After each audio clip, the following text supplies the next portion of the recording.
You're listening to The Greg Kelly Show.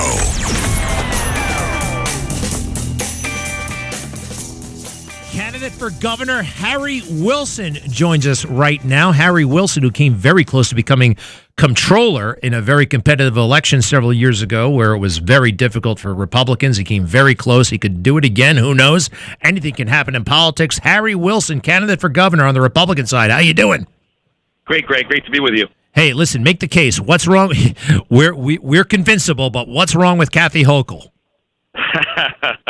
Well, where do I start? I mean, she has totally failed to lead on all the important issues facing New Yorkers, which start with crime, taxes, and cost of living, and the most corrupt state government in the country. And she is basically continued the failed Cuomo playbook in all respects. You know, by contrast, I'm not a politician. I'm a career business guy, and I've spent 30 years fixing broken organizations and companies. And that's exactly the skill set I think we need to replace her, someone who can actually tackle crime, taxes, and cost of living for the benefit of all 20 million New Yorkers. All right, so you're in a competitive primary. You got your competition, Harry Wilson. Why should Republicans go with you? Sure. I think there are two things that I've been asking Republican voters since I entered the race 4 months ago. And, you know, the other guys are fine guys, have been running for a long time. But I entered the race because I didn't think any of them could win. And I think there are two questions that all Republicans have to ask themselves. First is, who has the skill set we need to actually fix the state?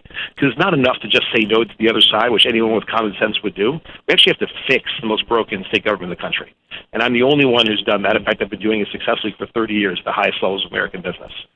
And then the second piece is who can win, because we can't win. It's all academic.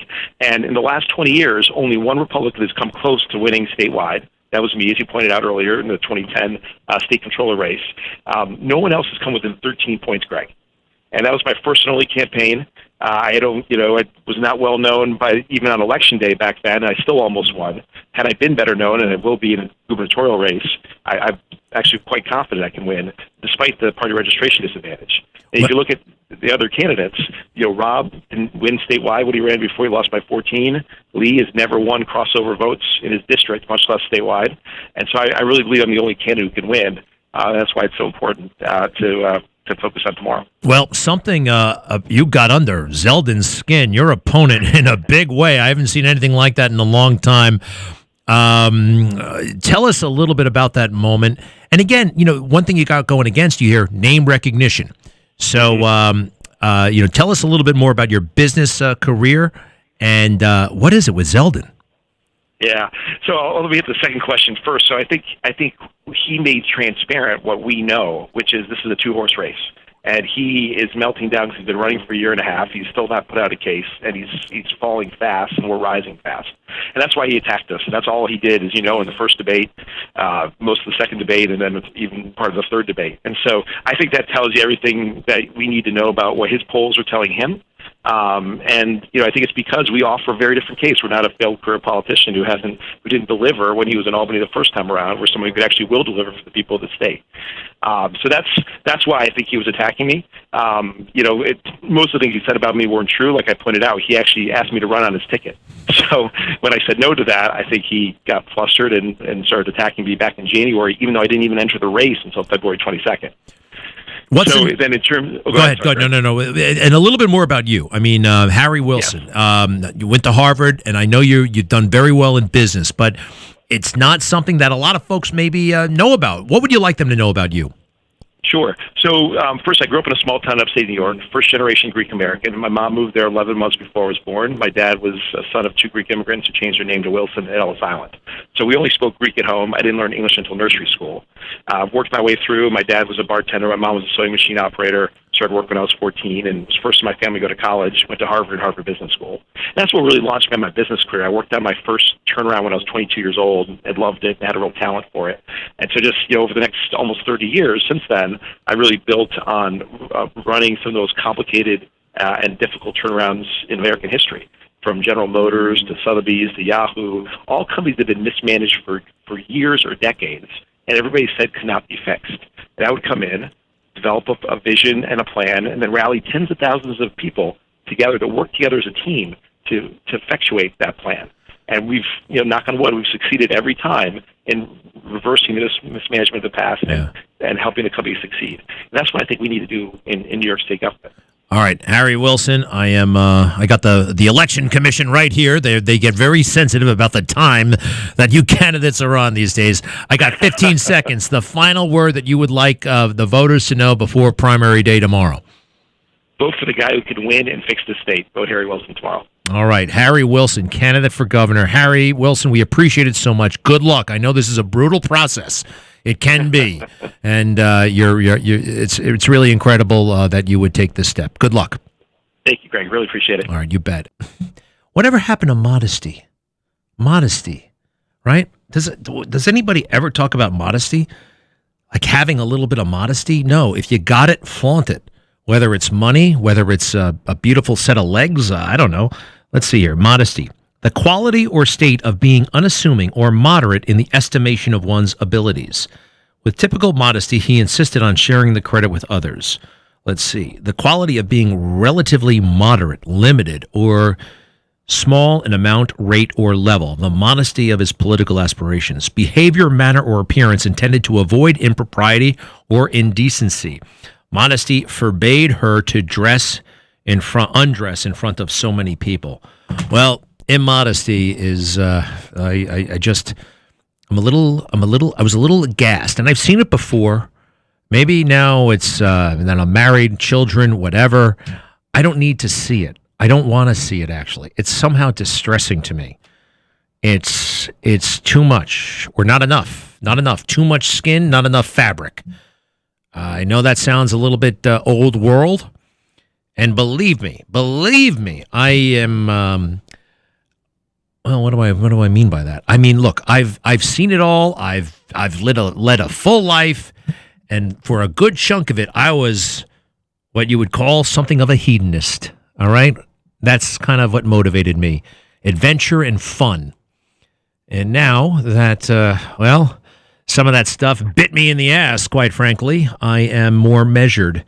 And I am moderate. And I also know that life is not a sprint, it's a marathon.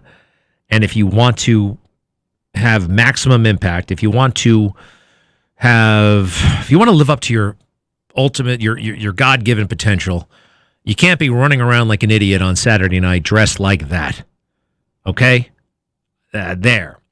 And I think too many, and I'm going to say that, look, as a guy, I had all kinds of problems, but I'm talking about the women right now because, well, it's more conspicuous. I can see it. I can see it right in front of me, and I just don't think it's appropriate. I think you're also inviting trouble by how so? You dress like that, and some guy chats with you, well, he's probably after just one thing. And I'll let you figure out what that one thing is. Modesty. It's actually a great quality. It's not one that I always valued. Actually, I remember somebody talking to me about modesty. I'm like, nice knowing you. I will be, I'm moving to another state. I will not be talking to you again. But no, it's true. And Madeline is on the phone from Long Island. Madeline, do you know, do I sound crazy here? Have you noticed this? Do you go out at night? Do you see do you see what's going on out there? I generally don't go out at night for that reason. Not in New York City. I'm your age. People in the 80s used to dress sexy too, but you see a lot more of it now. And I hate to say it, but from a guy's perspective, I imagine the guys don't really find these girls attractive because a lot of them don't have the bodies to pull it off like they did in the 80s and the 90s. I agree with you about women in the 80s. Hanging out, which, but now you can't say anything because then look like you're fat shaming, and people should feel comfortable. So, hold on. Stop. You're right about the women in the 80s. And it was more natural. It was just, and it was sexier because it was real. A lot of it now is fake. And with the injections and the enhancements and this and that, and some of it was designed to be seen. And I think it's best that these things not be seen until certain moments. But anyway, look, I know that's not why you called. What's going on? But that was good, too. I'm definitely with you for mayor. I was listening yesterday. You said you wouldn't get in if there's 15 people, and I agree. You do a lot of good work for us with your show and the Newsmax show, which I love the 10 o'clock hour. And you should keep your, if you want to do the thing with the G that you were mentioning, you should do that. Yeah. Keep the Kelly, because I have to tell you, I'm a Kelly.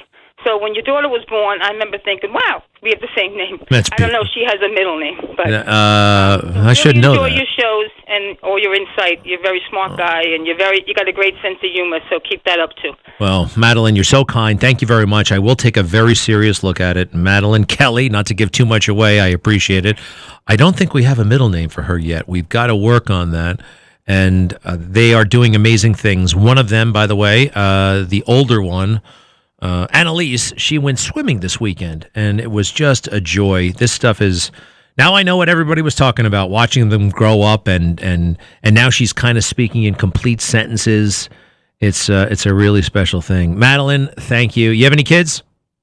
No, I don't, unfortunately. I didn't find the right person, and I hate to say this on the live radio, but in my day and where I came from, it wasn't appropriate really to just have kids out of wedlock. And I see all these women getting all these benefits and all this. Hey, struggling single mom, but no one ever talks about the people who make good choices who just didn't do that.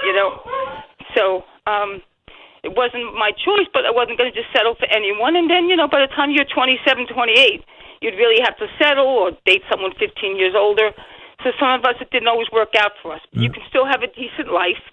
It's just that, it's not very responsible to bring children into the world without, a good, steady relationship. I understand. Madeline, in addition to that, what would be a piece of advice you might give to a woman today, say in her mid to late 20s, anybody growing up in Manhattan who's, enthralled with it all and just thinks that life is, just one great big party? What would your advice be? Well, I would definitely say don't do drugs, because that's bad. Obviously, people get addicted to that. People get addicted to alcohol, too, but most people don't, as long as you use it in moderation.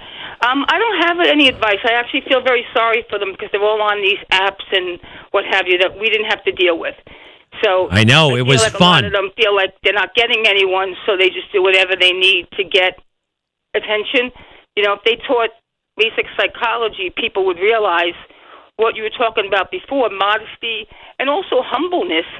Those of us who know that when people act arrogant, it's because they're hiding something, like an insecurity. But that's often the case. More of that in school, that would be better. That's often the case. And sometimes we're just surrounded by people who don't work as hard. Sometimes. Not many times, but I understand. You're the best, Madeline. I appreciate it. Thank you very much. Keep in touch. Thank you for your encouragement. Greg Kelly Show.